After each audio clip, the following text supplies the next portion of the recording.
భూమన కరుణాకర్ రెడ్డి చేయించాడని చెప్పి ఎవరు చెప్పారు సార్ మీకు? ఏ ఇన్వెస్టిగేషన్ లో తేలింది భూమన కరుణాకర్ రెడ్డి గారు చేయించారని? మీకు మీ దగ్గర ఏ ఆధారాలతో మీరు మాట్లాడారు ఆ రోజున టీవీలో? ఏ ఆధారాలతో ప్రెస్ మీట్లు పెట్టారు? ముందు వాళ్ళు అరెస్ట్ చేయాలి కదా కానీ అనురాధన కానీ అలాగే మిగతా టీడీపీ నాయకులు ఎవరైతే ఇది ఎవరు మాట్లాడినా తప్పే, అది ఎవరు మాట్లాడినా తప్పే. ఓన్లీ అభియోగాలు వేయటం అనేది అభియోగాలు వేయటం అనేది తప్పు లక్ష్మణరావు గారు. అదే తప్పు మీరు కూడా చేయొద్దని చెప్తున్నా నేను. అదే తప్పు కూటమి ప్రభుత్వం చేసింది. ఈ రకంగా చంపేస్తే అయ్యే మాట మీరు మాట్లాడొద్దు. ఇప్పుడు అక్కడ ఏం జరిగింది ఒక మాట అక్కడ ఏం జరిగింది తెలవాలి, నిజం తెలుసుకోవాలి. అధికారులు అది చేయాలని మాట్లాడాలి. కానీ ఒక అధికార ప్రతినిధిగా మీరు అధికార ప్రతినిధి అంటే ఏంటండి? మీ యొక్క వైసీపీ పార్టీ ఏదైతే వాయిస్ ఉంటుందో అదే వాయిస్ మీరు చెప్పటం అంటే కూటమి ప్రభుత్వం హత్య చేసిందని చెప్పి మళ్ళీ మీ వాయిస్ అదే అవుతుందా? తప్పు అవుతుంది కదా అది.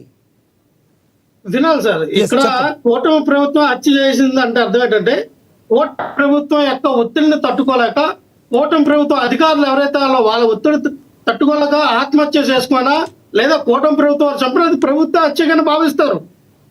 గతంలో డాక్టర్ సుధాకర్ చనిపోతే ఏమన్నారు? జగన్మోహన్ రెడ్డి గారు వైఎస్ఆర్ పార్టీకి ఆపాదించలేదు మీరు. లేకపోతే జగన్మోహన్ రెడ్డి గారు లేకపోతే వైఎస్ఆర్ పార్టీ నాయకులు వచ్చి డాక్టర్ సుధాకర్ని చంపారా? లేదు కదా. ఆయన ఆత్మహత్య చేసుకుని చనిపోయారు. మీరేమన్నారు? ప్రభుత్వ హత్య చిత్రీకరించలేదా?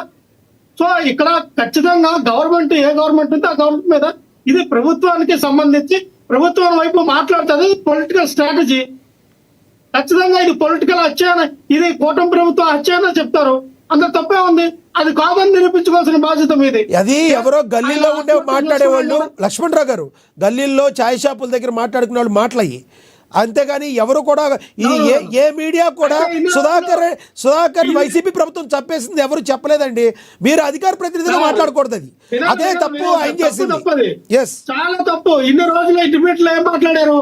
డాక్టర్ సుధాకర్ ని వేధించి చంపింది ఎవరు? వైఎస్ఆర్ పార్టీ వాళ్ళు కాదా? ఒక జగన్మోహన్ రెడ్డి కాదని మాట్లాడలేదా? ఏం మాట్లాడతారు సార్? అన్నిటికీ తిల్లిగా మాట్లాడకూడదు. నేను అన్నిదేనండి సార్. ఇక్కడ ఏ విషయం అయినా సరే అంటే మీరు ఒప్పుకుంటున్నారా? కాదు మీరు ఒక్క మాట చెప్పాలి. మీరు సుధాకర్ రెడ్డి గారు వాళ్ళు ఎవరో తప్పు చేశారని మీరు తప్పు మాట్లాడుతూ అంటున్నారు. సుధాకర్ గారిని చంపింది మీరని ఒప్పుకుంటున్నారు. తప్పు కాదు కదా. మీ వరకు వచ్చినప్పుడు ఒక మాట, మా వరకు వస్తే ఒక మాట. తప్పు సార్. అది ఎవరినైనా అదే ప్రశ్నిస్తాం. అది కరెక్ట్ కాదు. లక్ష్మణ్ దగ్గర అది కరెక్ట్ కాదు. మీరు వినాలా? చెప్పండి. మీ వరకు వస్తే ఒకటి మాట్లాడతారు, ఆ వైఎస్ఆర్ పార్టీ వరకు వస్తే ఒకలా మాట్లాడతారా? ఈ రోజు ఎందుకు చనిపోయారు సిఎస్ అయితే? ఎందుకు ఆత్మహత్య చేసుకున్నాడు? పోనీ ఎవరు చంపారని మీ సమగ్ర విషయం అది అడగండి మీరు. అంతేగాని మీరు డైరెక్టర్ గా భూమన కరుణాకర్ రెడ్డి చంపారని చెప్పి భూమన కరుణాకర్ రెడ్డి మీరు ఇలా ప్రశ్నించాలి. ఎలా ప్రెస్ మీట్లు పెడతారు మీరు? అది ఎలా వైఎస్ఆర్ పార్టీకి ఆపాదిస్తారు? గొట్టల పోటు, కత్తిపోటు అని ఎలా మాట్లాడతారు మీరు? అరే ఉదయం 7 గంటలకి ఇంటికాడ నుంచి బయలుదేరిన వ్యక్తి రాత్రి 12 గంటలకి ఏమని కోచ్ లో బెత్తల మీద కూర్చున్న వ్యక్తిని చంపేశారు. జనాలు 54 మంది ప్యాసింజర్లు ఎంతగా చంపేశారు అంటే అక్కడ ఉన్న ఎవరు చూడలేదా? అక్కడ రక్త మార్కులు ఉండవా? అది అంతా ట్రైన్లో ఎక్కిన వాళ్ళందరూ కళ్ళు కనపడిన కబోదులు. ఏం మాట్లాడతాం సార్? మనము ఒకరి మీద ఒక అభియోగం, ఒక ఆరోపణ చేసినప్పుడు ఖచ్చితంగా మనం ఆలోచించాలా. ఇది వైఎస్ఆర్ పార్టీ చేసింది, భూమన కరుణాకర్ రెడ్డి అనుసరణ చేశారని మాట్లాడటం తప్పు కదా. ముందు వాళ్ళు అరెస్ట్ చేయాలి కదా. ఏ ప్రాథమికంగా మాట్లాడామని చెప్పి నిజంగానే ఈ సిట్ వారు కానీ ఈ సిఐడి వాళ్ళు కానీ పట్టాభని అనురాధని టీడీపీలో ముందు తీసుకెళ్లి నీ దగ్గర ఉన్నటువంటి సమాచారం ఏంటి, నీ దగ్గర ఉన్న ఆధారాలు ఏంటి, భూమన కరుణాకర్ రెడ్డి గారు చేసి ఉంటే మీరు చెప్పండి, వాళ్ళు అరెస్ట్ చేస్తామని చెప్పి ఈయన దగ్గర ఆధారాలు సేకరించాలా? ఆధారాలు సేకరించి అరెస్ట్ చేయాలా? కానీ ఎందుకు మీరు ఆధారాలు సేకరించగలరా? ఎందుకు మీరు మాట్లాడతారు? ఉదయం అక్కడ ఏం జరిగిందో తెలియకుండా మీ పేపర్లో మీ ప్రెస్ మీట్లు పెట్టి హత్య వైఎస్ఆర్ పార్టీ వాళ్ళు చేశారు పరకమైన కేసులు అని చెప్పి మీ ఏ రకంగా మీరు మాట్లాడతారు? ఏ ఆధారంతో మాట్లాడారు మీరు? నేను ఇక్కడ ఒకటే చెప్తున్నా లక్ష్మణ్ గారు, చెప్పండి. ఖచ్చితంగా సతీష్ గారి విషయం ఏదైతే హత్య గానీ ఆత్మహత్య గానీ ఏదైతే జరిగిందో దాని మీద సమగ్రమైన విచారణ జరగాలి. ఇది కరెక్ట్ పాయింట్. అంతేగాని మీకు ఉన్నాయి కదా, టీవీ ఛానల్ ఉన్నాయి కదా, భూమన కరుణాకర్ రెడ్డి అనుచరుల మీద, భూమన కరుణాకర్ రెడ్డి మీద, లేకపోతే వైఎస్ఆర్ పార్టీ నాయకుల మీద తోసేస్తాం, వాళ్ళ వైపు ఇది ఎలక్షన్ వరకు మాట్లాడతాం అంటే మేమే మాట్లాడతాం. తప్పకుండా మేము మాట్లాడతాం. మీకు చిత్తశుద్ధి ఉంటే సమగ్రమైన విచారణ జరిపించండి. ఎస్, పట్టుకోండి. దోషులు ఎవరు, నిర్దోషులు ఎవరిని తేల్చండి. మీరు అధికారంలో ఉన్నారు, మీరు ప్రతిపక్షంలో లేరు. అధికారంలో మీ దగ్గర అధికార వ్యవస్థ ఉంది, ఇంటెలిజెన్స్ రిపోర్ట్లు మొత్తం మీ దగ్గర ఉంటాయి. ఏం జరిగింది, ఎలా జరిగిందో ఇది కరెక్ట్. ఈ రోజు ఇప్పుడు మీరు అడిగిన క్వశ్చన్ ఈ పద్ధతిలో అధికార ప్రతినిధిగా మీరు ఈ రకంగా ప్రశ్నించాలి. ఇలా మాట్లాడితే కరెక్ట్ గా అంటారు మిమ్మల్ని.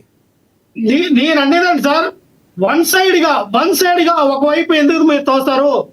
ఇది హత్య వైఎస్ఆర్ పార్టీ వాళ్ళు చేసిన హత్యను మీరు మాట్లాడితే మేము 100 మాట్లాడతాం.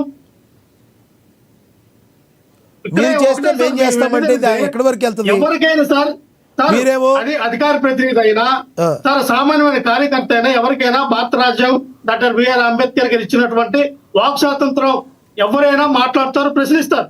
సార్, ఫేస్బుక్ లో అయినా, ట్విట్టర్ లో అయినా, ఇన్స్టాగ్రామ్ అయినా, యూట్యూబ్ లో అయినా, ఏదైనా సోషల్ మీడియాలో ఎక్కడైనా అవైలబుల్ ఉన్నటువంటి ప్రతి ప్లాట్ఫామ్ వినియోగించుకుంటాం. అంత మాత్రాన కేసులు పెడతారా? అంత మాత్రాన నోటీసులు ఇచ్చి తీసుకెళ్లి ఒక పక్కన సుప్రీంకోర్టు గైడ్ లైన్స్, ఒక పక్కన హైకోర్టు గైడ్ లైన్స్ ఉన్నాయి. మఫ్టీలో వెళ్ళి అరెస్ట్ చేయకూడదని, గైడ్ లైన్స్ ఉన్నాయి. యూనిఫామ్ వేసుకుని అరెస్ట్ చేయండి. సిఆర్పిసి సెక్షన్ ఏదైతే 141 నోటీస్ ఇచ్చి అరెస్ట్ చేసి మీరు ఎందుకు అరెస్ట్ చేస్తూ ఉన్నారో, ఏ కారణంతో అరెస్ట్ చేస్తూ ఉన్నారో చెప్పి అరెస్ట్ చేయమన్నారు. సరే, వెంకటరెడ్డి ఇంటికి వెళ్ళారు, చెప్పారు, కారణం చెప్పారు. అయ్యా, నువ్వు పలానా వీడియో మాట్లాడావు ఛత్తీస్గఢ్ వల్ల, ఇది కూటమి ప్రభుత్వం చేసిందని చెప్ప, దీని మీద పలానా వ్యక్తి కేసు పెట్టాడు, తాడిపిత్రులు నేను అరెస్ట్ చేస్తా అన్నారు. ఓకే, వెల్ అండ్ గుడ్, కాదల్లా. కానీ ఇంటిలో వారిని భయంతో గురి చేయడం, ఇంటి